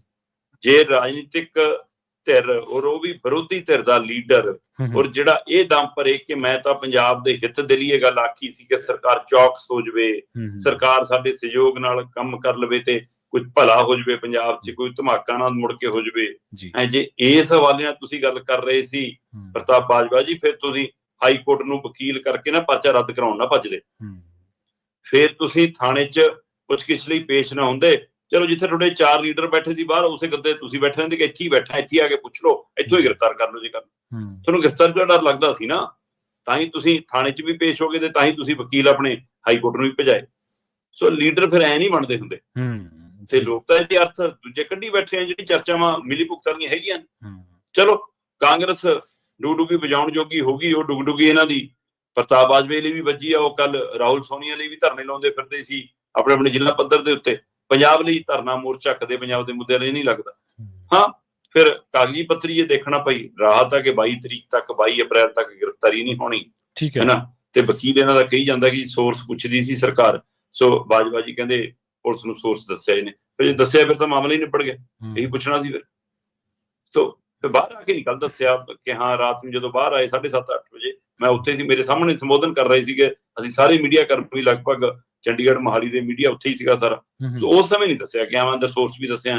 ਸੋ ਚਲੋ ਫਿਰ ਵੀ ਫੌਰੀ ਰਾਹਤ ਹੈ ਜੀ ਤੇ ਗ੍ਰਿਫਤਾਰੀ ਨਹੀਂ ਹੋਊਗੀ ਤੇ ਅੱਗੇ ਦੇਖਦੇ ਹਾਂ ਅਗਲਾ ਪੜਾਅ ਕੀ ਹੁੰਦਾ। ਵੈਸੇ ਕਹਿੰਦੇ ਨੇ ਕਿ ਜੇ ਮੈਨੂੰ ਦੁਬਾਰਾ ਬੁਲਾਉਣਗੇ ਜੀ ਮੈਂ ਚਲਾ ਜਾਊਂ। ਹਾਂ, ਸੁਖਬੀਰ ਬਾਦਲ ਲਈ ਜਿੱਥੋਂ ਤੱਕ ਮੁਸੀਬਤ ਦੀ ਗੱਲ ਆ, ਮੈਨੂੰ ਲੱਗਦਾ ਕਿ ਐਡੀ ਕੁ ਮੁਸੀਬਤ ਨਾਲ ਉਹਨਾਂ ਨੂੰ ਫਰਕ ਨਹੀਂ ਪੈਣ ਲੱਗਿਆ। ਜਥੇਦਾਰ ਵੀ ਆਪਣੇ, ਹੈ ਨਾ, ਤੇ ਚਿੱਠੀ ਭੇਜਣ ਦਾ ਪ੍ਰਕਿਰਿਆ ਵੀ ਸਾਰਿਆਂ ਨੂੰ ਪਤਾ। ਇਹ ਮਿਸ਼ਨ ਸਤਲੁਜ ਚਲਾਉਂਦੇ ਨੇ ਅਜੇਪਾਲ ਬਰਾੜ, ਹਾਂਜੀ ਹਾਂਜੀ, ਹੈ ਨਾ। ਉਹਨਾਂ ਵੱਲੋਂ 1.5 ਪੇਜ ਦੀ ਚਿੱਠੀ ਲਿਖੀ ਗਈ ਆ, ਜਿਹਦੇ ਵਿੱਚ ਉਹਨਾਂ ਨੇ ਗੁਰਮੁਖੀ 'ਚ ਚਿੱਠੀ ਲਿਖਦਿਆਂ ਹੋਇਆਂ ਅੰਗਰੇਜ਼ੀ 'ਚ ਦਸਤਖਤ ਕਰਕੇ ਅਕਾਲ ਤਖਤ ਸਾਹਿਬ ਨੂੰ ਭੇਜੀ ਆ। ਸੋ ਜਿਹਦੇ ਵਿੱਚ ਉਹਨਾਂ ਨੇ ਕਿਹਾ ਜੀ ਕਿ ਜਿਹੜੇ ਹੁਕਮਨਾਮੇ ਸੀ ਉਹ ਤੋਂ ਭਗੌੜਾ ਸੁਖਬੀਰ ਬਾਦਲ। ਔਰ ਇਹਦੇ ਨਾਲ ਨਾਲ ਉਹ ਕਹਿੰਦੇ ਜੀ ਕਿ 26 ਦਿਨਾਂ 'ਚ ਉਹਨੇ ਉਹ 3 ਜਥੇਦਾਰ ਤੌਰ ਤੇ ਜਿਨ੍ਹਾਂ ਨੇ 2 ਤਰੀਕ ਵਾਲੇ ਫੈਸਲੇ ਲਏ ਸੀ, ਇਸ ਲਈ ਉਹਦੇ ਵਿੱਚ ਬਦਲਾਖੋਰੀ ਦੀ ਮੁਸਕ ਆਉਂਦੀ ਆ। ਤੇ ਉਹਨਾਂ ਨੇ ਜੀ ਮਤਲਬ ਕਿ ਆਪਣੇ ਹੀ ਢੰਗ ਨਾਲ ਮਤਲਬ ਕਿ ਫਰਜ਼ੀ ਕਹਿੰਦੇ ਉਹ ਕਰ ਲਈ, ਮੈਂਬਰਸ਼ਿਪ ਕਰ ਲਈ ਤੇ ਆਪ ਹੀ ਆਪਣੇ ਉਹਨੂੰ ਪ੍ਰਧਾਨ ਚੁਣ ਲਿਆ। ਜਦੋਂ ਕਿ ਉਹਦਾ ਅਕਾਲ ਤਖਤ ਸਾਹਿਬ ਤੋਂ ਤਨਖਾਹੀਆ ਕਰਾ ਦਿੱਤੇ ਸੀ, ਅਜੇ ਪੂਰੀ ਤਨਖਾਹ ਤਾਂ ਭੁਗਤੀ ਹੋਣੀ ਗੀ। ਫਿਰ ਉਹ ਕਿਵੇਂ ਆਪਣੇ ਆਪ ਪ੍ਰਧਾਨ ਬਣ ਸਕਦੇ ਹੋ ਤੇਜਾ ਸਿੰਘ ਸਮੁੰਦਰੀ ਹਾਲ 'ਚ। ਸੋ ਜਥੇਦਾਰਾਂ ਬਾਰੇ ਕਹਿੰਦੇ ਹੁਣ ਉਹ ਮੱਧਭਾਗੇ ਸ਼ਬਦ ਬੋਲ ਰਹੇ ਨੇ ਜੀ। ਉਹ ਖੁਦ ਤਖਤਾਂ ਨੂੰ ਢਾਹ ਲਾ ਰਹੇ ਨੇ, ਇਸ ਲਈ ਉਹਨਾਂ ਦੇ ਉੱਤੇ ਐਕਸ਼ਨ ਲੈਣਾ ਬਣਦਾ। ਸੋ ਕੀ ਇਹ ਚਿੱਠੀ ਦੇ ਆਧਾਰ ਤੇ ਗਿਆਨੀ ਕੁਲਦੀਪ ਸਿੰਘ ਗੜਗਾਜੇ ਹੋਰਾਂ ਨੂੰ ਸੱਦਣਗੇ ਸੁਖਬੀਰ ਬਾਦਲ ਨੂੰ, ਕੋਈ ਜਵਾਬ ਤਲਬ ਵੀ ਕਰਨਗੇ, ਇਹ ਆਉਂਦਾ ਸਮਾਂ ਤੈਅ ਕਰੂਗਾ। ਪਰ ਇਸ ਦੀ ਆਸ ਬਹੁਤ ਘੱਟ ਹੈ ਜੀ, ਇਹ ਚਿੱਠੀ ਵਿਚਾਰੀ ਵੀ ਹੈ। ਜੀ ਜੀ। ਅਗਲੀ ਗੱਲ ਕਰੀਏ ਤੇ ਨਵਲ ਅਗਰਵਾਲ, ਇਹ ਉਹ ਨਾ ਜਿਹਦੀ ਆਪਾਂ ਚਰਚਾ ਬਹੁਤ ਪਹਿਲਾਂ ਕੀਤੀ ਸੀ ਤੇ ਇਹਦੇ ਬਾਰੇ ਦੱਸਿਆ ਸੀਗਾ ਆਪਾਂ ਆਪਣੇ ਸਰੋਤਿਆਂ ਨੂੰ। ਇੱਕ ਨਵਲ ਅਗਰਵਾਲ ਗਿਆ ਤੇ ਪਰ ਕਹਿੰਦੇ ਕਿ ਹੁਣ ਜਾਣ ਦੀ ਖੁਸ਼ੀ ਨਾ ਮਨਾਓ ਕਿਉਂਕਿ ਦਰਜਨਾਂ ਨਵਲ ਅਗਰਵਾਲ ਨੇ ਜਿਹੜੇ ਉਹ ਪੰਜਾਬ ਆ ਰਹੇ ਨੇ। ਦੇਖੋ ਨਾ ਕਹਿ ਜਾ ਇੰਨਾ ਅੜਕਾਉਂਦਾ। ਪ੍ਰਵੀਨ ਜੀ, ਚੰਡੀਗੜ੍ਹ ਦੇ ਵਿੱਚ ਸਥਿਤ ਪੰਜਾਬ ਸਕੱਤਰੇਤ ਦੇ ਵਿੱਚ ਜੀ ਜੀ ਨਵਲ ਅਗਰਵਾਲ ਨੂੰ ਰਾਘਵ ਚੱਡਾ ਦੇ ਨਾਂ ਦੇ ਉੱਤੇ ਅਲਾਟ ਕਮਰੇ 'ਚ ਕਬਜ਼ਾ ਮਿਲਿਆ ਹੋਇਆ ਸੀ। ਠੀਕ ਹੈ ਜੀ। ਪਹਿਲੀ ਗੱਲ ਤਾਂ ਇਹ ਹੈ ਕਿ ਪੰਜਾਬ ਦੇ ਰਾਜ ਸਭਾ ਮੈਂਬਰਾਂ ਨੂੰ ਕਦੇ ਮੈਂ ਸਕੱਤਰੇਤ 'ਚ ਕਿੱਦਾਂ ਕਮਰੇ ਅਲਾਟ ਹੁੰਦੇ ਨਹੀਂ ਦੇਖੇ। ਤੇ ਜੇ ਅਲਾਟ ਕੀਤਾ ਵੀ ਹੈ ਫਿਰ ਕੱਲੇ ਰਾਘਵ ਚੱਡਾ ਨੂੰ ਕਿਉਂ ਸੀ, ਬਾਕੀਆਂ ਨੂੰ ਕਿਉਂ ਨਹੀਂ? ਸਹੀ ਹੈ, ਬਿਲਕੁਲ ਉਹਨਾਂ ਨੂੰ ਵੀ ਕਰਤਾ। ਤੇ ਉਸ ਕਮਰੇ 'ਚ ਕਾਬਜ ਨਵਲ ਅਗਰਵਾਲ ਤੇ ਉਹਦੀ ਟੀਮ, ਉਹਦਾ ਦਬਦਬਾ ਹੈ। ਇੱਥੋਂ ਅੰਦਾਜ਼ਾ ਲਾ ਲਓ ਕਿ ਜੇ ਉਸ ਕਮਰੇ ਨੂੰ ਤਾਲਾ ਵੀ ਲੱਗਿਆ ਤਾਂ ਵੀ ਉਸ ਕਮਰੇ ਮੂਹਰੇ ਲੰਘਣ ਲੱਗੇ ਅਫਸਰ ਅਧਿਕਾਰੀ ਦਰਜਾ ਬਦਰਜਾ ਹਰ ਕੋਈ ਮੱਥਾ ਟੇਕ ਕੇ ਲੰਘਦਾ ਸੀ, ਮਤਲਬ ਲੱਗਦਾ ਸੀ। ਇੰਨਾ ਡਰ ਖੌਫ ਸੀ ਇਸ ਵਕਤ। ਇਹ ਨਵਲ ਅਗਰਵਾਲ ਸਰਕਾਰ ਆਉਣ ਤੋਂ ਬਾਅਦ ਚੰਡੀਗੜ੍ਹ ਦੀ ਸੈਕਟਰੀਏਟ ਦੀਆਂ ਪੌੜੀਆਂ ਅਜਿਹਾ ਚੜ੍ਹਿਆ ਕਿ ਇਹਦੀਆਂ ਪੌੜੀਆਂ ਸਾਰੇ ਅਫਸਰ ਚੜ੍ਹਦੇ ਰਹੇ, ਸਾਰੇ ਲੀਡਰ ਚੜ੍ਹਦੇ ਰਹੇ ਤੇ ਇਹ ਚੀਫ ਸੈਕਟਰੀ ਦੀ ਮੀਟਿੰਗਾਂ 'ਚ ਦਿਖਣ ਲੱਗ ਪਿਆ। ਮੀਡੀਆ 'ਚ ਸਵਾਲ ਆਉਣ ਲੱਗ ਪਏ ਕਿ ਕੌਣ ਹੈ ਜਿਹੜਾ ਮੁੰਡੂ ਜਾ ਵੀ ਬਾਹਰਲਾ ਇੱਥੇ ਲਿਆ ਕੇ ਬਿਠਾਇਆ, ਇਹ ਕੀ ਇਹਦਾ ਉਹ ਹੈ। ਸੋ ਜਦੋਂ ਇਸ ਤਰ੍ਹਾਂ ਦੀ ਬਦਨਾਮੀ ਹੋਣ ਲੱਗੀ, ਫਿਰ ਇਹਦੇ ਲਈ ਅਹੁਦਾ ਕ੍ਰੀਏਟ ਕੀਤਾ ਗਿਆ ਤੇ ਇਹਨੂੰ ਅਹੁਦਾ ਦਿੱਤਾ ਗਿਆ ਜੀ ਚੀਫ ਗਵਰਨੈਂਸ ਅਫਸਰ। ਠੀਕ ਹੈ। ਇਹ ਬਕਾਇਦਾ ਗਵਰਨੈਂਸ ਜਿਹੜਾ ਰਿਫਾਰਮ ਵਿਭਾਗ ਹੈ ਉਹਦੇ ਅਧੀਨ ਅਹੁਦਾ ਕ੍ਰੀਏਟ ਕਰਕੇ ਇਸ ਨੂੰ, ਜਿਵੇਂ ਰਾਘਵ ਚੱਡਾ ਲਈ ਚੇਅਰਮੈਨੀ ਦਾ ਅਹੁਦਾ ਕ੍ਰੀਏਟ ਕੀਤਾ ਜਾ ਰਿਹਾ ਸੀ, ਉਸ ਸਮੇਂ ਥੋੜਾ ਤਾਜ਼ਾ ਸੀਗਾ, ਮੀਡੀਆ ਨੇ ਵੀ ਸਟੈਂਡ ਲੈ ਲਿਆ, ਭਗਵੰਤ ਮਾਨ ਨੂੰ ਵੀ ਬਹਾਨਾ ਮਿਲ ਗਿਆ ਤੇ ਉਹ ਚੇਅਰਮੈਨੀ ਨਹੀਂ ਮਿਲੀ, ਪਰ ਕੋਠੀ ਸਾਰਾ ਗੁੱਸਾ ਰਾਘਵ ਚੱਡਾ ਨੂੰ ਮਿਲਿਆ ਹੋਇਆ ਸੀ। ਸੋ ਨਵਲ ਅਗਰਵਾਲ ਰਾਘਵ ਚੱਡਾ ਦੀ ਪਦੈਸ਼ ਹੈ। ਠੀਕ ਹੈ। ਉਹ ਇਹਨੂੰ ਲੈ ਕੇ ਆਏ, ਸਥਾਪਿਤ ਕੀਤਾ ਤੇ ਇਹ ਸਾਰੀ ਰਿਪੋਰਟ ਰਾਘਵ ਚੱਡਾ ਨੂੰ ਕਰਦਾ ਸੀ। ਨਵਲ ਅਗਰਵਾਲ ਹੀ ਹੈ ਜਿਹਦੇ ਫੀਲੇ ਹਰੇਕ ਮੰਤਰੀ ਨਾਲ ਲੱਗੇ ਨੇ, ਜਿਹਦੇ ਫੀਲੇ ਸਾਰੇ ਅਫਸਰਾਂ ਨਾਲ ਲੱਗੇ ਨੇ, ਜਿਹਦੇ ਫੀਲੇ ਡੀਸੀਆਂ ਨਾਲ ਲੱਗੇ ਨੇ, ਜਿਹਦੇ ਫੀਲੇ ਐਸਐਸਪੀਆਂ ਨਾਲ ਲੱਗੇ ਨੇ, ਜਿਹਦੇ ਫੀਲੇ ਤਹਿਸੀਲਦਾਰਾਂ ਤੋਂ ਵੀ ਹਿਸਾਬ ਲੈਂਦੇ ਤੇ ਸਾਰੀ ਰਿਪੋਰਟਿੰਗ ਇਹਨੂੰ ਹੁੰਦੀ ਸੀ। ਇਹ ਅੱਗੇ ਰਿਪੋਰਟ ਕੇਜਰੀਵਾਲ ਨੂੰ ਕਰੇ, ਰਾਘਵ ਚੱਡਾ ਨੂੰ ਕਰੇ, ਕਿਉਂਕਿ ਡਾਇਰੈਕਟ ਕੇਜਰੀਵਾਲ ਦੇ ਅਸ਼ੀਰਵਾਦ ਨਾਲ ਇਹ ਰਾਘਵ ਚੱਡਾ ਸਮੇਂ ਇੱਥੇ ਆਇਆ। ਫਿਰ ਆਮ ਆਦਮੀ ਪਾਰਟੀ ਦਾ ਇੱਕ ਤਰੀਕਾ ਹੈ ਕਿ ਜਿਹੜੀ ਧਿਰ ਇਹਨਾਂ ਦੀ ਬਦਨਾਮ ਹੋ ਜਾਵੇ ਜਾਂ ਜਿਹੜੀ ਧਿਰ ਦਾ ਟਾਸਕ ਪੂਰਾ ਹੋ ਜਾਵੇ, ਫਿਰ ਉਹਨੂੰ ਪਰੇ ਕਰ ਦਿੰਦੇ ਨੇ। ਪਿਛਲੀ ਵਾਰ ਦਰਗੇਸ਼ ਪਾਠਕ ਤੇ ਸੰਜੇ ਸਿੰਘ ਇੱਥੇ ਬਹੁਤ ਤੁਰੇ ਫਿਰੇ, ਹੁਣ ਆ ਦਰਗੇਸ਼ ਪਾਠਕ ਲੰਘਿਆ, ਉਹ ਸੰਜੇ ਸਿੰਘ ਜਿਹੜਾ ਬਾਥਰੂਮ ਚੱਪਲ ਪਾ ਕੇ ਹਰਿਆਣਾ ਰੋਡਵੇਜ਼ ਦੀ ਬੱਸ ਚੜ੍ਹ ਕੇ ਪੰਜਾਬ ਆਇਆ ਸੀ ਫੋਰਚੂਨਰ ਤੇ ਮੁੜਿਆ, ਹੈ ਨਾ, ਉਹ ਸੰਜੇ ਸਿੰਘ ਹੈ ਨਾ। ਹੁਣ ਮਤਲਬ ਕਿ ਉਹ ਵੀ ਪੰਜਾਬ ਦਾ ਰੁੱਖ ਨਹੀਂ ਕੀਤਾ ਫਿਰ ਉਹਨੇ, ਬਿਲਕੁਲ। ਫਿਰ ਕਿਉਂਕਿ ਅਗਲਾ ਅਧਿਕਾਰ ਰਾਘਵ ਚੱਡਾ ਨੂੰ ਦੇ ਦਿੱਤਾ ਗਿਆ। ਰਾਘਵ ਚੱਡਾ ਚੁੱਪਚਾਪ ਸੀਨ ਚੋਂ ਬਾਹਰ ਕੀਤੇ ਗਏ ਤੇ ਸੰਦੀਪ ਪਾਠਕ ਉਭਾਰ ਦਿੱਤਾ ਗਿਆ। ਸਹੀ ਹੈ। ਸੰਦੀਪ ਪਾਠਕ ਕੰਮ ਕਰ ਦੇਖਣ ਲੱਗ ਪਿਆ, ਪਰ ਨਵਲ ਅਗਰਵਾਲ ਦਾ ਦਬਦਬਾ ਉਵੇਂ ਹੀ ਚੱਲਦਾ ਆਇਆ। ਠੀਕ ਹੈ। ਸੰਦੀਪ ਪਾਠਕ ਪਰੇ ਕੀਤੇ, ਚੁੱਪ ਕੀਤੇ ਤੇ ਵਿਭਵ ਕੁਮਾਰ ਦੀ ਐਂਟਰੀ ਹੋ ਗਈ ਸੀਐਮ ਹਾਊਸ ਦੇ ਵਿੱਚ ਤੇ ਵਿਭਵ ਕੁਮਾਰ ਨੇ ਸੀਐਮ ਹਾਊਸ ਨੂੰ ਪੂਰਾ ਆਪਣੇ ਕੰਟਰੋਲ 'ਚ ਕਰ ਲਿਆ। ਉਹ ਸਿੱਧੀ ਰਿਪੋਰਟਿੰਗ ਕੇਜਰੀਵਾਲ ਨੂੰ ਹੋਣ ਲੱਗ ਪਈ, ਹੈ ਨਾ। ਪਰ ਇੱਧਰ ਨਵਲ ਅਗਰਵਾਲ ਦਾ ਓਵਰਆਲ ਬਾਕੀ ਸਿਸਟਮ ਤੇ ਦਬਦਬਾ ਚੱਲਿਆ। ਪਰ ਪਿਛਲੇ 10-15 ਦਿਨ 20 ਦਿਨਾਂ ਤੋਂ ਕਹਿੰਦੇ ਉਹਦਾ ਤਖਤ ਹਿੱਲਣ ਲੱਗ ਪਿਆ ਸੀ। ਤਖਤ ਹਿੱਲਣ ਦਾ ਕਾਰਨ ਕਿ ਸਿੱਧੀ ਰਿਪੋਰਟਿੰਗ ਲੈਣ ਵਾਲੇ ਨਵੇਂ ਸਾਹਿਬ ਇੱਥੇ ਆ ਗਏ ਸੀ। ਮਨੀਸ਼ ਸਿਸੋਦੀਆ ਤੇ ਸਤਿੰਦਰ ਜੈਨ ਦੇ ਆਉਣ ਤੋਂ ਬਾਅਦ ਮਨੀਸ਼ ਸਿਸੋਦੀਆ ਕਹਿੰਦੇ ਵੀ ਰਿਪੋਰਟਿੰਗ ਸਿੱਧੀ ਮੈਨੂੰ ਕਰੋ। ਹੁਣ ਦੂਜੇ ਦੀ ਟੀਮ ਉਹਨੂੰ ਸਿੱਧੀ ਰਿਪੋਰਟਿੰਗ ਕਿਵੇਂ ਕਰੂਗੀ? ਸੋ ਇਸ ਲਈ ਨਵਲ ਅਗਰਵਾਲ ਦੇ ਫਿਲੇ ਪਹਿਲਾਂ ਰਿਪੋਰਟਿੰਗ ਨਵਲ ਅਗਰਵਾਲ ਨੂੰ ਕਰਦੇ ਸੀ, ਫਿਰ ਸ਼ਾਇਦ ਮਨੀਸ਼ ਸਿਸੋਦੀਆ ਨੂੰ ਭੇਜਦੇ ਹੋਣ, ਉਹ ਵੀ ਪੂਰਾ ਭੇਜਦੇ ਸੀ ਜਾਂ ਨਹੀਂ। ਇੱਥੇ ਟਕਰਾਅ ਵਾਲੀ ਸਥਿਤੀ ਬਣ ਰਹੀ ਸੀ। ਇਸ ਲਈ ਨਵਲ ਅਗਰਵਾਲ ਦੀ ਛੁੱਟੀ ਕਰਕੇ ਉਹਨੂੰ ਦਿੱਲੀ ਭੇਜ ਦਿੱਤਾ ਗਿਆ ਤੇ ਹੁਣ ਜ਼ਿਲ੍ਹਾ ਪੱਧਰ ਤੇ ਅਫਸਰਾਂ ਦੇ ਪੱਧਰ ਤੇ ਫਿਲਹਾਲ ਇਹਦੇ ਬੰਦੇ ਹੈਗੇ ਨੇ, ਪਰ ਹੋ ਸਕਦਾ ਆਉਂਦੇ ਦਿਨਾਂ 'ਚ ਉਹਨੂੰ ਰਿਪਲੇਸ ਕਰ ਦਿੱਤਾ ਜਾਵੇ। ਤੇ ਦਿੱਲੀ ਤੋਂ ਮੈਨੂੰ ਪਤਾ ਲੱਗ ਰਿਹਾ 40 ਤੋਂ 60 ਦੇ ਕਰੀਬ ਬੰਦੇ ਸਿੱਧੇ ਪਬਲਿਕ ਰਿਲੇਸ਼ਨ ਵਿਭਾਗ ਨਾਲ ਸੰਬੰਧਿਤ ਜਿਹੜੀ ਕੰਪਨੀ ਬਣਾਈ ਹੋਈ ਹੈ ਪਨ ਮੀਡੀਆ, ਉਹ 'ਚ ਐਂਟਰ ਹੋਣ ਜਾ ਰਹੇ ਨੇ। ਠੀਕ ਹੈ। ਪਨ ਮੀਡੀਆ ਆਊਟਸੋਰਸਿੰਗ ਕੰਪਨੀ ਤੋਂ ਬੱਚੇ ਲੈਂਦੀ ਹੈ, ਜਿਹੜੇ ਫਿਰ ਇਸ ਤਰ੍ਹਾਂ ਦਾ ਜੋ ਕੰਮ ਹੈ ਉਹਨਾਂ ਦਾ ਉਹ ਕਰਦੇ ਨੇ। ਇਹਨਾਂ ਦਾ ਕੰਮ ਤਾਂ ਇਹਨਾਂ ਦਾ ਹੀ ਕਰਦੇ ਨੇ, ਸਰਕਾਰ ਦਾ ਘੱਟ, ਪਾਰਟੀ ਦਾ ਵੱਧ ਹੁੰਦਾ। ਸੋ ਉਹ ਸਾਰਾ ਤੇ ਉਹ ਕਿਵੇਂ ਗੋਲ ਸਰਕਲ ਘੁੰਮਦਾ, ਸਰਕਾਰੀ ਪੈਸਾ ਕਿਵੇਂ ਜਾਣਾ ਹੈ, ਕਿਵੇਂ ਵਾਪਸ ਆਉਣਾ ਹੈ ਤੇ ਉਹ ਰਾਹੀਂ ਕਿਵੇਂ ਪਨ ਮੀਡੀਆ ਚੱਲਣਾ ਹੈ, ਬਹੁਤ ਵੱਡਾ ਪੰਜਾਬ 'ਚ ਚਰਚਾ। ਸੋ ਹੁਣ ਉਹ ਜਿਹੜੀ ਆਊਟਸੋਰਸਿੰਗ ਕੰਪਨੀ ਨੇ ਇਸ ਪਨ ਮੀਡੀਆ ਨੂੰ ਪਬਲਿਕ ਰਿਲੇਸ਼ਨ ਵਿਭਾਗ ਨਾਲ ਮਿਲ ਕੇ ਕੰਮ ਕਰਨ ਲਈ ਬੱਚੇ ਦਿੱਤੇ ਸੀ। ਉਹਨਾਂ 'ਚ 50-60 ਬੱਚੇ ਪੰਜਾਬ ਦੇ ਨੇ ਤੇ ਉਹਨਾਂ 'ਚੋਂ ਕੱਲ ਮੈਨੂੰ ਪਤਾ ਲੱਗਿਆ ਕਿ ਸ਼ਾਇਦ 14 ਤੋਂ 16 ਜਵਾਕਾਂ ਨੂੰ ਉਸ ਆਊਟਸੋਰਸਿੰਗ ਵਾਲੀ ਕੰਪਨੀ ਨੇ ਕਹਿਤਾ ਕਿ ਸਵੇਰ ਤੋਂ ਤੁਸੀਂ ਪਨ ਮੀਡੀਆ ਦੇ ਦਫ਼ਤਰ ਨਹੀਂ ਜਾਣਾ। ਠੀਕ ਹੈ, ਤੁਹਾਡੀ ਛੁੱਟੀ ਹੈ। ਤੇ ਇਹ ਆਉਂਦੇ ਦਿਨਾਂ 'ਚ ਥੋੜੇ ਕਰਕੇ ਹਟਾ ਕੇ ਕਹਿੰਦੇ ਸਾਰੇ ਤੋੜ ਦੇਣੇ ਆ। ਤੇ ਦਿੱਲੀ ਤੋਂ ਇੱਕ ਨਵਾਂ ਗੈਂਗ 40 ਤੋਂ 60 ਬੰਦਿਆਂ ਦਾ ਤੁਰ ਪਿਆ, ਜਿਹੜਾ ਆ ਕੇ ਪਨ ਮੀਡੀਆ ਸੰਭੂਗਾ। ਤੇ ਇਹ ਤਾਂ ਅਜੇ ਇਕੱਲੇ ਇੱਕ ਵਿਭਾਗ ਦੀ ਚਰਚਾ ਆ ਰਹੀ ਹੈ ਜੀ। ਤੇ ਇਹਦਾ ਮਤਲਬ ਬਾਕੀ ਥਾਵਾਂ ਦੇ ਉੱਤੇ ਜੇ ਪੁਰਾਣੇ ਬੈਠੇ ਨੇ ਉਹ ਸਿੱਧੇ ਟਰਾਂਸਫਰ ਕਰਤੇ ਮਨੀਸ਼ ਸਿਸੋਦੀਆ ਨੂੰ, ਤਾਂ ਵੀ ਕੰਮ ਚੱਲੀ ਜਾਊਗਾ, ਹੈ ਨਾ। ਜੇ ਨਵੇਂ ਲਿਆ ਕੇ ਬਿਠਾਉਣੇ ਹੋਏ ਤਾਂ ਆਪਣੇ, ਕਿਉਂਕਿ ਕਈ ਵਾਰ ਆਪਣਾ ਗੈਂਗ ਨਾਲ ਲੈ ਕੇ ਤੁਰਨਾ ਪੈਂਦਾ। ਇਸ ਲਈ ਹੋ ਸਕਦਾ ਵੀ ਉਹ ਆਪਣੇ ਬੰਦਿਆਂ ਨੂੰ ਫਿੱਟ ਕਰਨ। ਕੇਜਰੀਵਾਲ ਵੀ ਤਾਂ ਕਹਿ ਕੇ ਆਏ ਸੀ ਨਾ ਦਿੱਲੀ, ਆਪ ਸਭ ਕੋ ਮੈਂ ਪੰਜਾਬ ਲੈ ਕੇ ਜਾਊਂਗਾ। ਹੋ ਸਕਦਾ ਮਨੀਸ਼ ਸਿਸੋਦੀਆ ਨੇ ਵੀ ਕਈਆਂ ਨੂੰ ਕਿਹਾ ਵਾ ਕਿ ਆਪ ਸਭ ਕੋ ਪੰਜਾਬ ਲੈ ਕੇ ਜਾਊਂਗਾ। ਤੋ ਇਸ ਲਈ ਇੱਕ ਨਵਲ ਅਗਰਵਾਲ ਗਿਆ, ਦਰਜਨਾਂ ਬੈਠੇ ਨੇ ਤੇ ਦਰਜਨਾਂ ਹੀ ਆਉਣ ਵਾਲੇ ਜੀ। ਬਿਲਕੁਲ। ਤੇ ਜਦੋਂ ਵਿਭਵ ਕੁਮਾਰ ਦਾ ਤੁਸੀਂ ਜ਼ਿਕਰ ਕੀਤਾ, ਵਿਭਵ ਕੁਮਾਰ ਤਾਂ ਜਦੋਂ ਇਹਨਾਂ ਨੇ ਉਦੋਂ ਦਿੱਲੀ ਵਾਲਿਆਂ ਨੂੰ ਪਤਾ ਸੀ, ਜਦੋਂ ਆਪਾਂ ਖਬਰਾਂ ਕਰਦੇ ਹੁੰਦੇ ਸੀ ਵੀ ਇੱਥੇ ਆ ਕੇ ਉਹ ਕਾਬਜ਼ ਹੋ ਗਿਆ, ਜਦੋਂ ਉਹ ਕਿਹੜੀ ਮਾਲੀਵਾਲ ਸ਼ਾਇਦ ਬੀਬੀ ਹੈ ਜਿਹਦੇ ਨਾਲ ਇਹਦਾ ਸਾਰਾ ਯੱਬ ਸਵਾਤੀ ਉਹਦੀ ਥਾਂ ਤੇ ਰਾਜ ਸਭਾ ਜਾਣਾ ਚਾਹੁੰਦਾ ਸੀ। ਬਿਲਕੁਲ ਜੀ। ਤੇ ਹਜੇ ਵੀ ਲੋਕਾਂ ਨੂੰ ਸ਼ੱਕ ਹੈ ਵੀ ਸਰਕਾਰ ਕੈਪਚਰਡ ਨਹੀਂ ਹੈ ਤੇ ਇਹ ਜਿਹੜਾ ਪਾਰਟੀਆਂ ਦਾ ਕੰਮ ਕਰਨ ਵਾਲਾ, ਇਹ ਤਾਂ ਸਾਡੇ ਪ੍ਰਧਾਨ ਮੰਤਰੀ ਸਾਹਿਬ ਤੋਂ ਰਿਵਾਜ ਚੱਲਿਆ ਜੀ। ਉਹ ਜਾਂਦੇ ਨੇ ਪ੍ਰਚਾਰ ਕਰਨ ਭਾਜਪਾ ਦਾ, ਤੇ ਅਮਲਾ ਸਾਰਾ ਅਮਲਾ ਫਾਲਾ ਸਰਕਾਰੀ ਹੁੰਦਾ ਉਹ ਫਿਰ। ਹਾਂਜੀ, ਅਗਲੀ ਗੱਲ ਕਰੀਏ ਕਿਸਾਨੀ ਦੀ। ਸ਼ਰਮਾ ਜੀ, ਕਿਸਾਨੀ ਨੂੰ ਭੰਡਣ ਦੇ ਲਈ ਤੇ ਕਿਸਾਨੀ ਬਾਰੇ ਗਲਤ ਪ੍ਰੋਪੇਗੈਂਡਾ ਕਰਨ ਦੇ ਲਈ ਸਰਕਾਰ ਨੇ ਕੀ ਨਹੀਂ ਕੀਤਾ? ਅਫਸਰਸ਼ਾਹੀ ਫੈਲਾਈ ਰਾਜਾਂ ਦੇ ਵਿੱਚ, ਜਿੱਥੇ ਜਿੱਥੇ ਸਰਕਾਰਾਂ ਨੇ ਉੱਥੇ ਪ੍ਰੋਪੇਗੈਂਡਾ ਕੀਤਾ, ਮੀਡੀਆ ਜ਼ਰੀਏ ਜੋ ਵੀ ਹੀਲਾ ਉਹ ਕਰ ਸਕਦੀ ਸੀ ਉਹਨਾਂ ਨੇ ਕੀਤਾ। ਪਰ ਅਸਲ ਦੇ ਵਿੱਚ ਕਹਿੰਦੇ ਕਿ ਭਾਰਤ ਦੇ ਕਿਸਾਨ ਦੀ ਜਦੋਂ ਆਮਦਨ ਦੀ ਗੱਲ ਕਰਦੇ ਹਾਂ ਤਾਂ ਹਰ ਮਹੀਨੇ ਇਹ ਮਹਿਜ਼ 3,798 ਯਾਨੀ ਕਿ 3800 ਤੋਂ ਘੱਟ ਰੁਪਏ ਕਮਾਉਂਦਾ ਇਹ ਹਰ ਮਹੀਨੇ।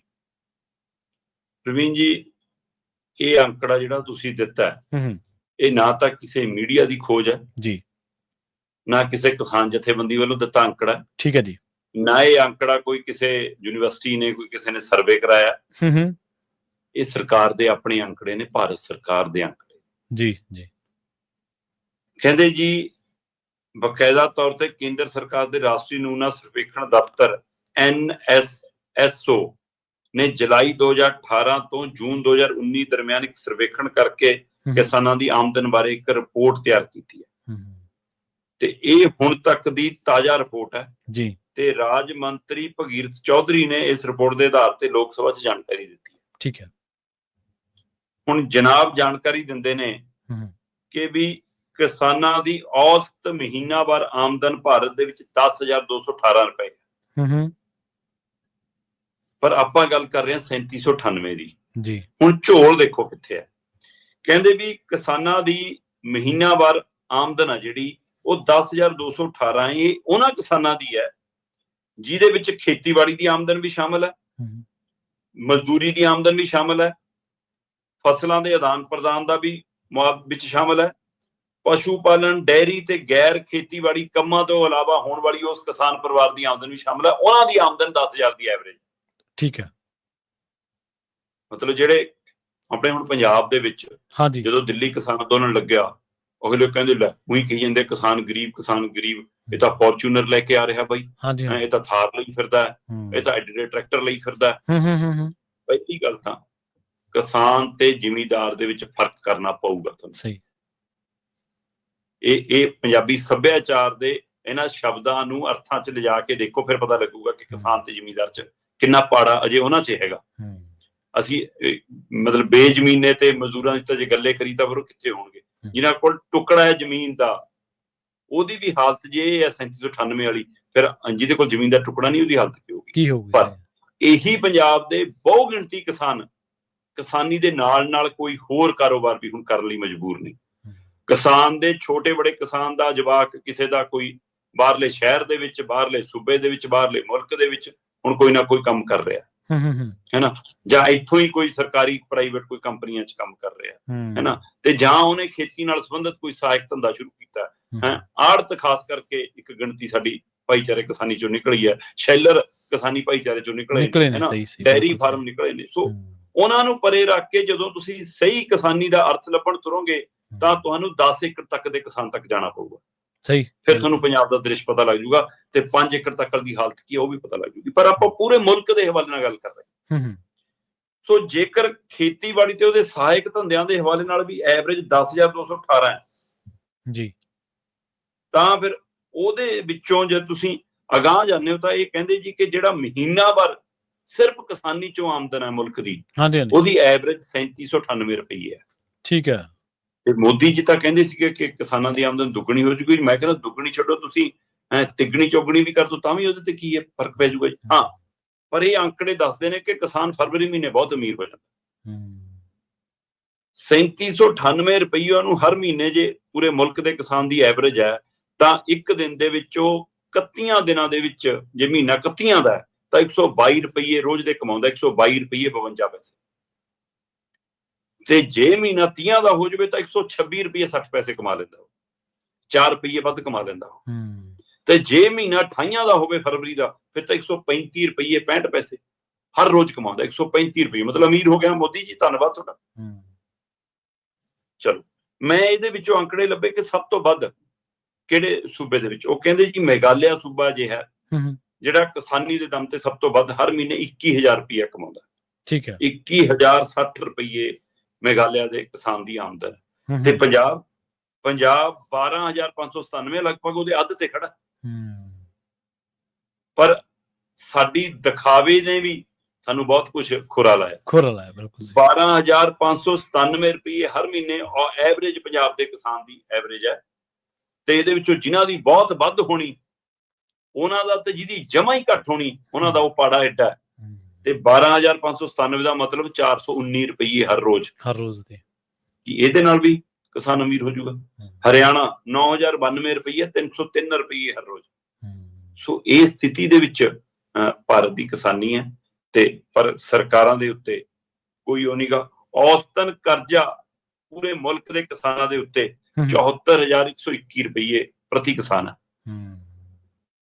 ਇਹ ਖੁਦਕੁਸ਼ੀਆਂ ਅਜੇ ਵੀ ਉਸੇ ਤਰ੍ਹਾਂ ਨੇ। ਸੋ ਇਸ ਲਈ ਦੇਸ਼ ਦੇ ਕਿਸਾਨਾਂ ਦੀ ਜੇਕਰ ਇੰਨੀ ਸਥਿਤੀ ਉਹ ਹੈ ਜਿਨ੍ਹਾਂ ਕੋਲ ਜ਼ਮੀਨ ਦੇ ਟੁਕੜੇ ਹੈਗੇ ਹੈ ਨਾ, ਤੇ ਉਹ ਫਿਰ ਕਈ ਵਾਰ ਜਵਾਕ ਭੇਜਣ ਲਈ ਜ਼ਮੀਨ ਵੇਚਦਾ, ਕੋਠੀ ਪਾਉਣ ਲਈ ਜ਼ਮੀਨ ਵੇਚਦਾ ਹੈ ਨਾ, ਤੇ ਉਹਦੇ ਵਿੱਚੋਂ ਫਿਰ ਕਹਿੰਦੇ ਜੀ ਕਿਉਂ ਕਿਸਾਨ ਨੂੰ ਤਾਂ ਇਹ ਹੱਕ ਨਹੀਂਗਾ ਜੀ। ਉਹ ਏਦਾਂ ਨਹੀਂ ਦਿਖਣਾ ਚਾਹੀਦਾ, ਉਹ ਤਾਂ ਫਟੇ ਕੱਪੜਿਆਂ 'ਚ ਦਿਖਣਾ ਚਾਹੀਦਾ, ਉਹ ਤਾਂ ਖੇਤਾਂ 'ਚ ਮਿੱਟੀ ਹੋਣਾ ਦੇਖਣਾ ਚਾਹੀਦਾ। ਉਹ ਇਹਨੂੰ ਕਿਸਾਨ ਮੰਨਣ ਨੂੰ ਤਿਆਰ ਨਹੀਂ ਹੁੰਦੇ ਫਿਰ ਜੇ ਕੋਈ ਨਾਤਾ ਤੋਤਾ ਦਿਖਦਾ। ਹਾਂਜੀ ਬਿਲਕੁਲ। ਤੇ ਇਹਨਾਂ ਭਾਣੇ ਤਾਂ ਕਿਸਾਨ ਉਹ ਆ ਜਿਹੜੇ ਝੁਰੜੀਆਂ ਪਈਆਂ ਜਿਹਦੇ ਅੱਡੀਆਂ ਫਟੀਆਂ ਹੱਥਾਂ ਦੇ ਵਿੱਚ ਜਿਹੜੀ ਉਹ ਮਿੱਟੀ ਜੰਮੀ ਵੀ ਹੈ ਤੇ ਉਹਦੇ ਪਾਟਾ ਝੱਗਾ ਪਾਇਆ ਤੇ ਉਹ ਵਿਚਾਰਾ ਬੈਠਾ ਤਾਂ ਉਹਨੂੰ ਦੇਖੀ ਜਾਂਦਾ ਮੀਂਹ ਪਊਗਾ ਕਿ ਨਹੀਂ। ਉਹ ਕਿਸਾਨ ਮਹਿੰਗਾਈ ਭੱਤਾ ਆਪਾਂ ਹੀ ਖਬਰ ਕੀਤੀ ਸੀ ਨਾ ਸ਼ਰਮਾ ਜੀ ਪਿਛਲੇ ਦਿਨਾਂ ਦੇ ਵਿੱਚ ਵੀ ਇਹਨਾਂ ਨੇ ਕਿਹਾ ਵੀ ਜਿਹੜੀਆਂ ਤਨਖਾਹਾਂ ਨੇ ਉਹ ਰੈਟਰੋਸਪੈਕਟਿਵ ਤਰੀਕੇ ਦੇ ਨਾਲ ਵਧਾਈਆਂ ਨੇ ਵੀ 25 ਤੋਂ ਨਹੀਂ ਆ 24 ਤੋਂ ਹੀ ਵਧ ਗਈਆਂ ਉਹ ਜਦੋਂ ਤੋਂ ਸਰਕਾਰ। ਹਾਂਜੀ ਹੁਣ ਜੇ ਉੱਥੇ ਤੁਹਾਡੀਆਂ ਲੋੜਾਂ ਏਡੀਆਂ ਵੱਡੀਆਂ ਨੇ ਤਾਂ ਜਿਹੜੇ ਤੁਹਾਡੇ ਨਾਲ ਦੇ ਲੋਕ ਨੇ ਜਿਨ੍ਹਾਂ ਦੇ ਤੁਸੀਂ ਰਾਜ ਕਰ ਰਹੇ ਹੋ ਕਿ ਉਹਨਾਂ ਦੀਆਂ ਲੋੜਾਂ ਬਾਰੇ ਉਹਨਾਂ ਬਾਰੇ ਮਹਿੰਗਾਈ ਕੋਈ ਨਹੀਂ ਗੀ, ਉਹਨਾਂ ਨੇ ਕੋਈ ਪਤਾ ਨਹੀਂ। ਹਾਂਜੀ ਅਗਲੀ ਗੱਲ ਕਰੀਏ ਨਿਆਂਤੰਤਰ ਦੀ। ਨਿਆਂਤੰਤਰ ਦੇ ਉੱਤੇ ਕਈ ਤਰ੍ਹਾਂ ਦੇ ਸਵਾਲੀਆ ਨਿਸ਼ਾਨ ਵੀ ਖੜੇ ਹੋਏ ਨੇ ਪਰ ਬਹੁਤ ਸਾਰੀਆਂ ਮਿਸਾਲਾਂ ਇਹ ਜਿਹੀਆਂ ਨੇ ਜਿੱਥੋਂ ਭਰੋਸਾ ਫਿਰ ਤੋਂ ਬਰਕਰਾਰ ਹੋ ਜਾਂਦਾ। 10 ਲੱਖ ਦੀ ਆਬਾਦੀ ਪਿੱਛੇ ਕਹਿੰਦੇ ਭਾਰਤ ਦੇ ਵਿੱਚ ਸਿਰਫ 15 ਰਾਜ ਨੇ। ਬਿਲਕੁਲ ਜੀ ਬਿਲਕੁਲ ਕੋਈ ਬੁਰਾਈ ਕਿ ਇਹ ਸਥਿਤੀ ਭਾਰਤ ਦੇ ਵਿੱਚ ਬਣੀ ਹੋਈ ਹੈ। ਭਾਰਤ ਦੀ 10 ਲੱਖ ਦੀ ਆਬਾਦੀ ਪਿੱਛੇ ਬਿਲਕੁਲ 15 ਜੱਜ ਨੇ। ਪਰ ਜਿਹੜਾ ਹਵਾਲਾ ਹੈ ਮਤਲਬ ਲਾਅ ਕਮਿਸ਼ਨ ਦਾ ਉਹਦੇ ਹਵਾਲੇ ਨਾਲ 55 ਜੱਜ ਘੱਟੋ ਘੱਟ ਹੋਣੇ ਚਾਹੀਦੇ। ਠੀਕ ਹੈ ਜੀ। ਮੈਂ ਲਾਅ ਕਮਿਸ਼ਨ ਦੀ ਇਹ ਰਿਪੋਰਟ ਦੇਖ ਰਿਹਾ ਸੀਗਾ। ਇਹ ਲਾਅ ਕਮਿਸ਼ਨ ਦੀ ਜਿਹੜੀ ਸਿਫਾਰਿਸ਼ ਹੈ 55-50 ਜੱਜਾਂ ਵਾਲੀ ਇਹ 1987 ਦੀ ਹੈ। ਠੀਕ ਹੈ। 1987 ਦੇ ਵਿੱਚ ਲਾਅ ਕਮਿਸ਼ਨ ਨੇ ਇਹ ਸਿਫਾਰਿਸ਼ ਕੀਤੀ ਸੀ ਕਿ ਪ੍ਰਤੀ 10 ਲੱਖ ਦੀ ਆਬਾਦੀ ਪਿੱਛੇ ਭਾਰਤ 'ਚ 50 ਜੱਜ ਹੋਣੇ ਚਾਹੀਦੇ ਨੇ। ਤੇ ਜੇ 1987 ਚੋਂ ਮਹਿਸੂਸ ਕਰਦੇ ਸੀ ਕਿ 10 ਲੱਖ ਪਿੱਛੇ 50 ਜੱਜ ਹੋਣੇ ਚਾਹੀਦੇ ਨੇ, ਅੱਜ ਤੱਕ ਕੇਸਾਂ ਦੀ ਗਿਣਤੀ ਵੱਧ ਗਈ। ਤੇ ਜਿਸ ਤਰ੍ਹਾਂ ਸਾਡੀ ਆਬਾਦੀ ਵੱਧ ਰਹੀ ਹੈ, ਜਿਸ ਤਰ੍ਹਾਂ ਮਤਲਬ ਸਾਡੇ ਲੋਕਾਂ ਦੇ ਕੇਸਾਂ ਦਾ ਰੁਝਾਨ ਵੱਧ ਰਿਹਾ ਹੈ, ਜਿੰਨੇ ਵਕੀਲ ਵੱਧ ਰਹੇ ਨੇ ਉਹਦੇ ਹਵਾਲੇ ਨਾਲ ਫਿਰ ਹੈ ਨਾ ਉਹ ਲੋਕਾਂ ਦੇ ਵਿੱਚ ਪੜ੍ਹੇ ਲਿਖੇ ਹੋਣ ਦੇ ਨਾਤੇ ਜਾਗਰੂਕਤਾ ਆਉਂਦੀ ਹੈ ਕਿ ਆਪਾਂ ਆਪਣੇ ਹੱਕ ਹਕੂਕ ਲਈ ਅਦਾਲਤ ਤੱਕ ਪ੍ਰਕਿਰਿਆ ਜਾਂਦੀ ਹੈ। ਤਾਂ ਕੇਸਾਂ ਦੀ ਗਿਣਤੀ ਵੱਧਦੀ ਹੈ। ਤੇ ਜੇ ਕੇਸਾਂ ਦੀ ਗਿਣਤੀ ਵੱਧਦੀ ਹੋ ਸਕਦਾ ਜੇ ਅੱਜ ਦੀ ਤਰੀਕ 'ਚ ਦੇਖਿਆ ਜਾਵੇ ਤਾਂ ਫਿਰ ਇਹ 50 ਵਾਲੀ ਗਿਣਤੀ ਹੋ ਸਕਦਾ 70-80 ਤੱਕ ਜਾਵੇ ਕਿ 10 ਲੱਖ ਵਿੱਚ 70-80 ਜੱਜ ਚਾਹੀਦੇ। ਪਰ 1987 ਦੀ ਸਿਫਾਰਿਸ਼ ਹੈ ਕਿ 10 ਲੱਖ ਪਿੱਛੇ 50 ਜੱਜ ਤੇ 2025 ਦੀ ਸਥਿਤੀ ਹੈ ਕਿ 10 ਲੱਖ ਪਿੱਛੇ ਸਿਰਫ 15 ਜੱਜ ਜੀ। ਤੇ ਫਿਰ ਤਾਂ ਹੀ ਆਪਾਂ ਜਦੋਂ ਆਪਾਂ 84 ਦੀ ਗੱਲ ਕਰਦੇ ਹਾਂ ਅਜੇ ਤੱਕ ਇਨਸਾਫ ਨਹੀਂ ਪੂਰਾ। ਜਦੋਂ ਆਪਾਂ ਪਾਤਰ ਸਾਹਿਬ ਦੀਆਂ ਉਹ 17 ਯਾਦ ਕਰਦੇ ਹਾਂ ਕਿ ਇਹਨਾਂ ਦਾ ਇਸ ਅਦਾਲਤ 'ਚ ਬੰਦੇ ਬਿਰਖ ਹੋ ਗਏ। ਹਾਂਜੀ ਉਹ ਫਿਰ ਇਸੇ ਚੀਜ਼ਾਂ ਨੂੰ ਧਿਆਨ 'ਚ ਰੱਖ ਕੇ ਸ਼ਾਇਦ ਉਹ ਲਿਖੀ ਗਈ ਇਬਾਰਤ ਹੈ ਕਿ ਇੱਥੇ ਤਰੀਕ ਦਰ ਤਰੀਕ ਪੈਂਦੀ ਰਹਿੰਦੀ ਹੈ, ਕੇਸ ਨਹੀਂ ਮੁੱਕਦਾ, ਬੰਦੇ ਮੁੱਕ ਜਾਂਦੇ ਨੇ। ਤੇ ਉਹ ਅਗਲੀ ਤਰੀਕ ਤੇ ਜਦੋਂ ਹਾਕ ਪੈਂਦੀ ਹੈ ਤਾਂ ਫਿਰ ਵਕੀਲ ਸਰਟੀਫਿਕੇਟ ਦਿਖਾਉਂਦਾ ਜੀ ਇਹ ਤਾਂ ਚੜਾਈ ਕਰ ਗਿਆ ਜੀ ਬੰਦਾ। ਸੋ ਆਹ ਸਥਿਤੀ ਹੈ। ਮੈਂ ਦੇਖ ਰਿਹਾ ਸੀਗਾ ਉਹ ਕਹਿੰਦੇ ਵੀ 1.4 ਅਰਬ ਲੋਕਾਂ ਲਈ ਭਾਰਤ 'ਚ ਸਿਰਫ 21,285 ਜੱਜ ਨੇ। ਠੀਕ ਹੈ ਜੀ। ਤੇ ਇਹਦਾ ਮਤਲਬ 10 ਲੱਖ ਪਿੱਛੇ 15 ਜੱਜ ਨੇ। ਤੇ ਇਹ ਰਿਪੋਰਟ ਦੱਸਦੀ ਆ ਕਿ 21% ਅਸਾਮੀਆਂ ਜਿਹੜੀਆਂ ਤੈਅ ਅਸਾਮੀਆਂ ਨੇ 2025 'ਚ 21% ਅਸਾਮੀਆਂ ਦਾ ਦਾਅਵਾ ਕੀਤਾ ਗਿਆ ਜਿਸ ਤੋਂ ਮੌਜੂਦਾ ਜੱਜਾਂ ਦੇ ਕੰਮ ਤੇ ਵਾਧੂ ਬੋਝ ਕਹਿੰਦੇ ਬਾਰੇ ਪਤਾ ਲੱਗ ਸਕਦਾ। ਪਰ ਸਥਿਤੀ ਇਹ ਆ ਕਿ 33% ਜਿਹੜੀਆਂ ਉਹਨੇ ਪੋਸਟਾਂ ਖਾਲੀ ਪਈਆਂ ਨੇ। ਇਹ ਤੈਅ ਪੋਸਟਾਂ ਨੇ, ਲੋੜ ਅਨੁਸਾਰ ਪੋਸਟਾਂ ਨਹੀਂ ਆ। ਜਿਹੜੀਆਂ ਤੈਅ ਪੋਸਟਾਂ ਨੇ ਉਹਦੇ ਵਿੱਚੋਂ ਵੀ 33% ਅਜੇ ਖਾਲੀ ਨੇ।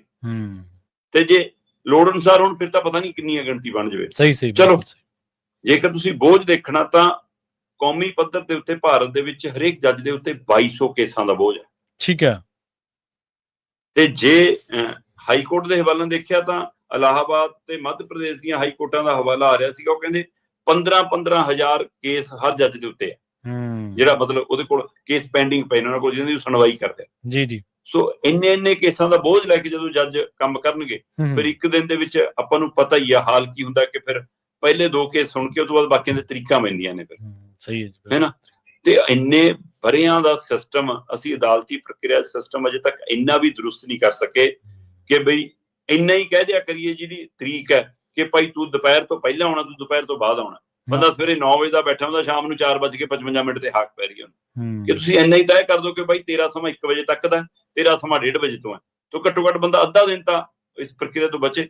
ਔਰ ਜਿਹਨੇ ਕੇਸ ਕੀਤਾ ਹੁੰਦਾ, ਜਿਹੜੇ ਪੀੜਤ ਧਿਰ ਹੁੰਦੀ ਆ, ਕਈ ਵਾਰ ਉਹ ਸਾਰਾ ਦਿਨ ਬੈਠਾ ਰਹਿੰਦਾ, ਤੇ ਜਿਹਦੀ ਤਰੀਕ ਪਈ ਹੁੰਦੀ ਹੈ, ਜਿਹਨੂੰ ਖੜਾ ਕਰਨਾ ਹੁੰਦਾ ਅਦਾਲਤ ਦੇ ਅੰਦਰ, ਉਹਨੇ ਅਰਦਲੀ ਦੀ ਸੇਵਾ ਕੀਤੀ ਹੁੰਦੀ ਹੈ, ਉਹਨੂੰ ਕਿਹਾ ਹੁੰਦਾ ਕਿ ਮੈਨੂੰ ਸ਼ਾਮ ਨੂੰ 3 ਵਜੇ ਆਊਂਗਾ, ਉਦੋਂ ਹਾਕ ਮਾਰੀ। ਸੋ ਆਹ ਹਾਲ ਹੈ ਜੀ। ਬਿਲਕੁਲ ਸ਼ਰਮਾ ਜੀ, ਇਹਨਾਂ ਖਾਸ ਖਬਰਾਂ ਤੇ ਖਾਸ ਜਾਣਕਾਰੀਆਂ ਦੇ ਲਈ ਤੁਹਾਡਾ ਬਹੁਤ ਬਹੁਤ ਧੰਨਵਾਦ ਜੀ। ਬਹੁਤ ਜੀ, ਪ੍ਰੋਗਰਾਮ ਖਬਰ ਤੇ ਨਜ਼ਰ ਨੂੰ ਆਪਾਂ ਇੱਥੇ ਸਮਾਪਤ ਕਰਾਂਗੇ। ਤੁਹਾਡਾ ਸਾਰਿਆਂ ਦਾ ਵੀ ਬਹੁਤ ਧੰਨਵਾਦ। ਸਤਿ ਸ਼੍ਰੀ ਅਕਾਲ। ਜੁੜੇ ਰਹੋ ਪੰਜਾਬੀ ਰੇਡੀਓ USA ਦੇ ਨਾਲ।